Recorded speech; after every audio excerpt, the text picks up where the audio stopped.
Hey, this is Tom with Tom's Tech Show. I'm going to be doing movie reviews from time to time on this channel, so I have to cover The Last Jedi.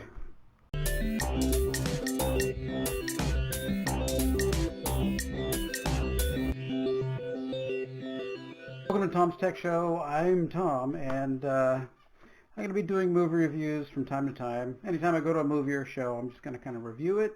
I think it's good to get information out there about things you like, things that maybe to stay away from.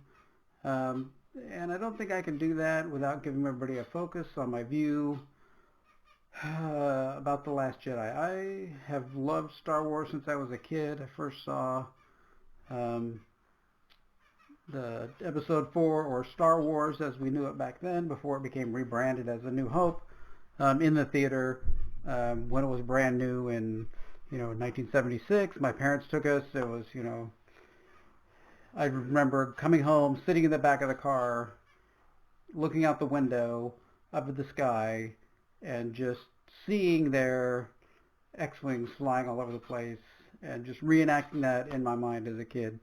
And, I grew up with that, and when we went to see The Force Awakens, I thought, yeah, we've got, new Star Wars is going to be great, and I really kind of liked The Force Awakens. I mean, there were some obvious problems, but then the Last Jedi came out, and I just can't get behind it. I just can't. I can't do it. So let's kind of break down a few of my thoughts here about The Last Jedi. So first of all, I've only seen The Last Jedi once. That's all I plan to see it for the rest of my life. I don't plan on ever going to a theater or watching it on Netflix or anything, even free or anything. No, not going to do it. Yeah, not going to watch it again. Just not going to do it. After the film, I would be somewhere and I would start talking about The Last Jedi, and people who thought it was okay, I had about a 5 or 10 minute conversation with them, and by the end of that conversation, they realized and understood that it was a horrible film. And it shouldn't take, such an easy time. You shouldn't have an easy time to be able to turn somebody off to a film. You shouldn't be able to go, what about this and what about this, and have them go, wow, this is horrible. But that's The Last Jedi. That's, how low it is and how bad it is. Through all that, of course, I think many of us have lost interest in The Force Awakens. I mean, everything's dead. Everything that happened in The Force Awakens that had any kind of potential or any kind of excitement, is gone. Even into Episode 9. I mean, I just, why Episode 9? It also made me lose any interest in seeing Solo. I think I watched it on a free service, and after I saw it, just like a little curiosity, what's this like?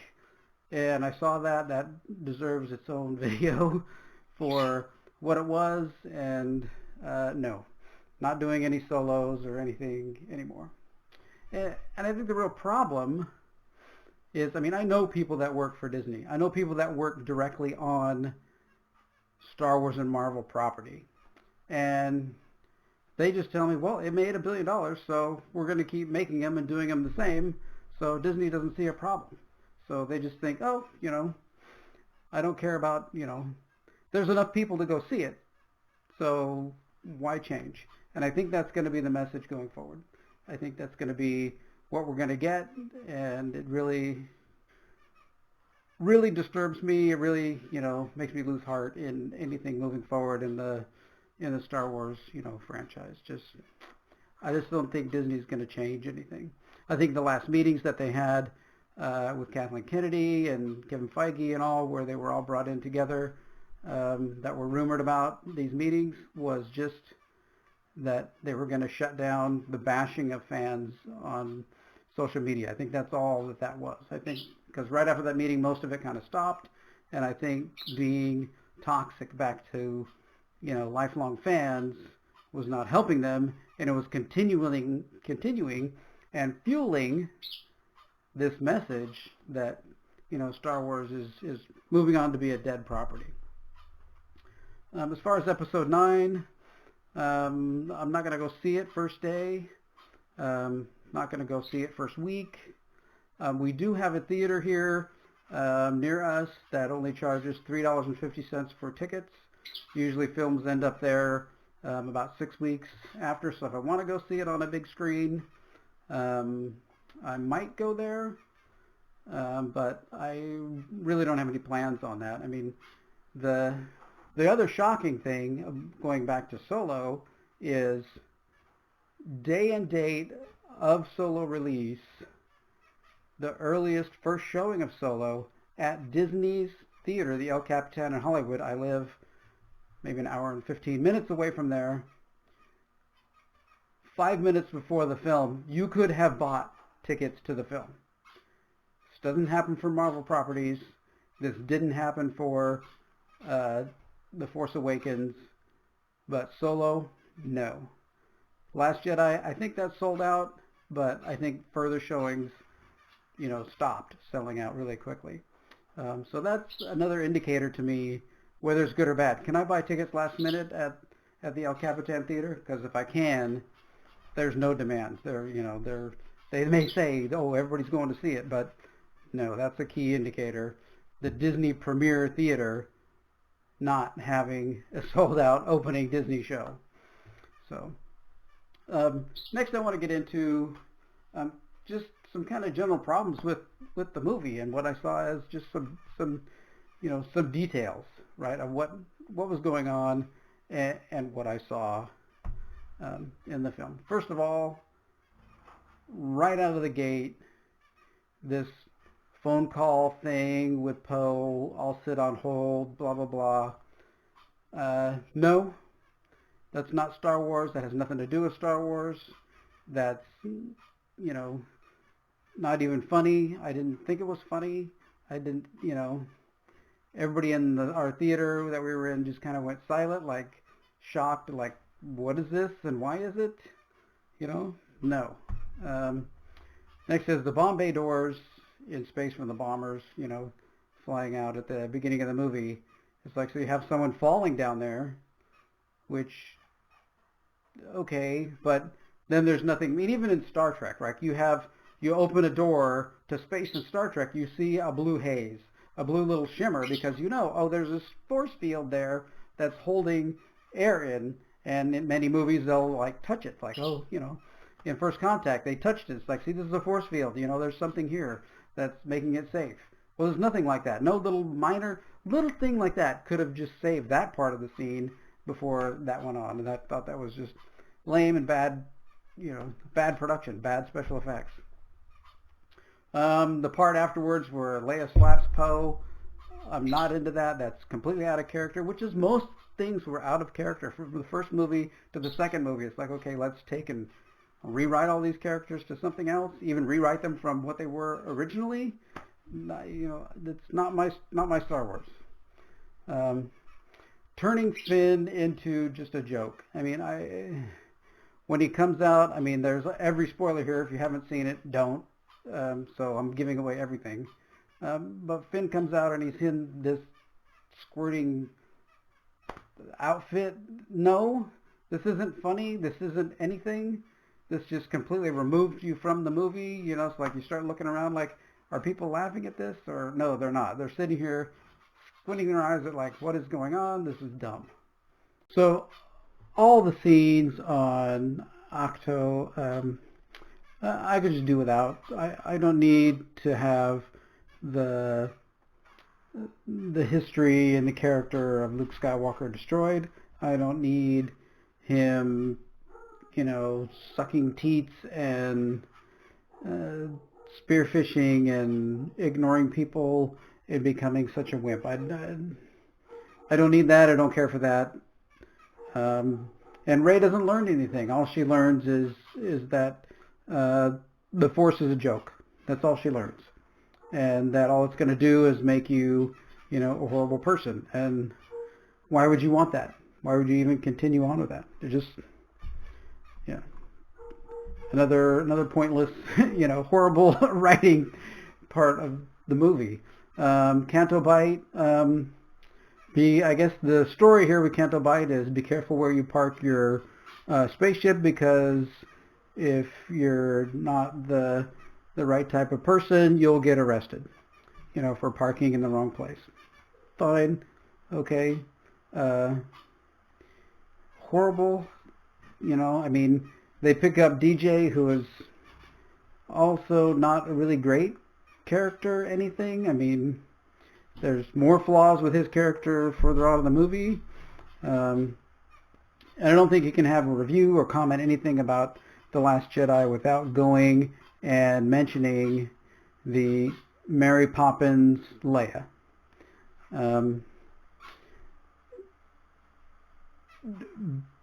Complete, utter, beyond failure in a film. At that point, there was nothing that I could pay attention to or think about or be involved in the rest of the film. It was so horrible, so out of character, so pointless and moronic that it was over. You're doing something that isn't even seen anywhere else in Star Wars, and just pointless. To have someone who, again, like Rey, goes from no Jedi skills to all the Jedi skills.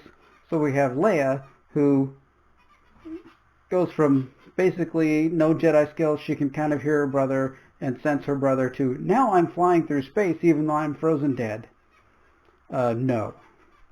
Then again, we have the problem bringing her in from space, that suddenly she thaws out in an instant and goes through a door that's open to complete space and no one gets sucked out.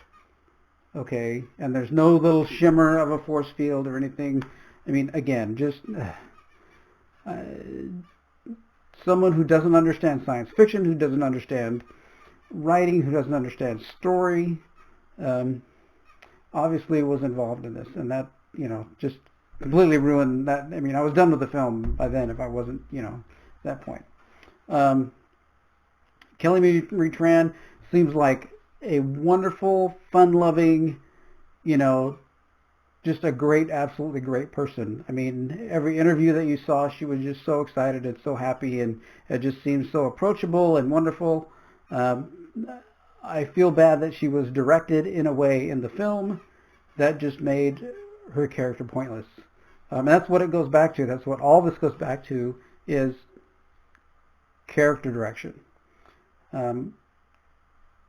You have great actors, you have up-and-coming actors, you have people who really want to try and really want to do something amazing, and your direction you're giving them is just driving them to be completely pointless. And then we all have seen and know and comment all the time about Rey being a Mary Sue, going from having no experience as a Jedi and in the Force to suddenly doing everything.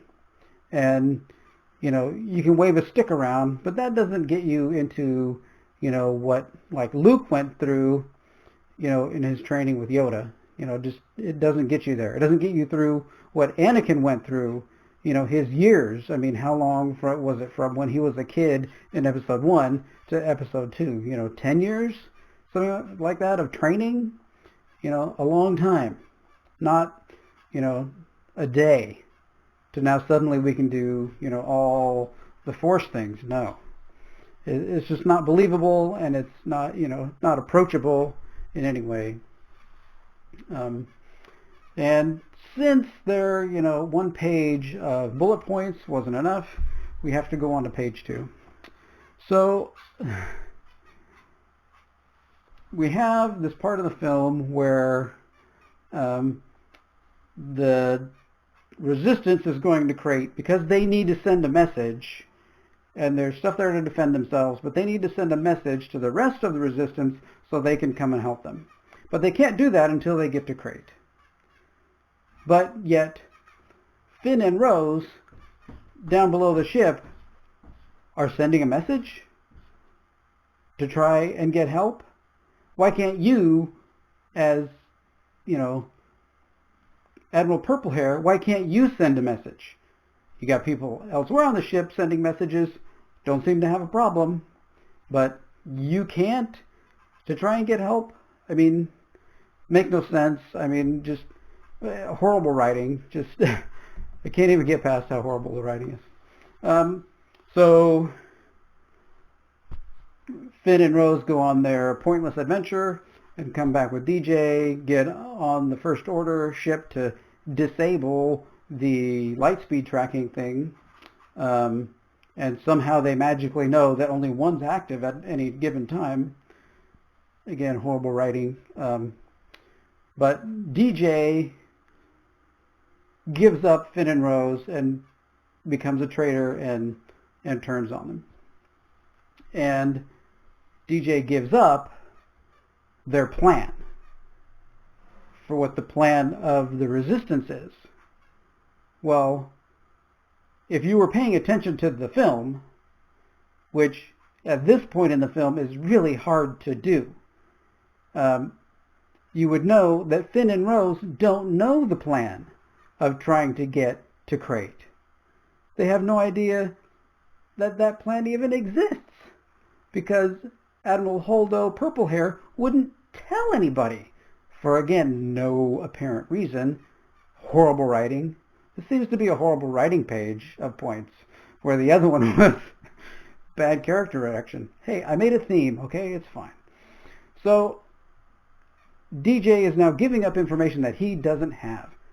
Gigantic, I mean, a 12-year-old editing this movie would go, wait, we can't have him do that because he doesn't know that, right? I mean, basic plot points. I can't even, now we get to the part where we're going to send off all the shuttles to Crate because that's going to save everybody. I don't know, what, 12, 15 shuttles are flying off. And we're going to leave Admiral Purplehair on the ship, and she's going to turn it around and lightspeed into the other ships, which has never been done before, never been seen before in Star Wars. Seems completely odd. And why does a person need to do it? Why can't a droid do it? Because, frankly, a droid would have done it before 2/3 of the people in your Resistance that you supposedly care about and are leading are getting destroyed. I mean, how many, I have only seen the movie once and will never again, but how many bolts went through that destroyed how many shuttles? Like, 8 or 9, I don't know, it just kept going on, when I'm like, okay, stupid Purplehair, you're supposed to turn the ship around and, lightspeed into them to save your friends, but you're not doing it. You're just, sitting there. I knew I had something I had to do. What was it? Maybe I should pull out my phone and check where it is. Stupid, again. Horrible writing, horrible script, terrible plot point. I can't even believe that was going on. Number one, use a droid. Or, better yet, instead of killing Admiral Akbar off screen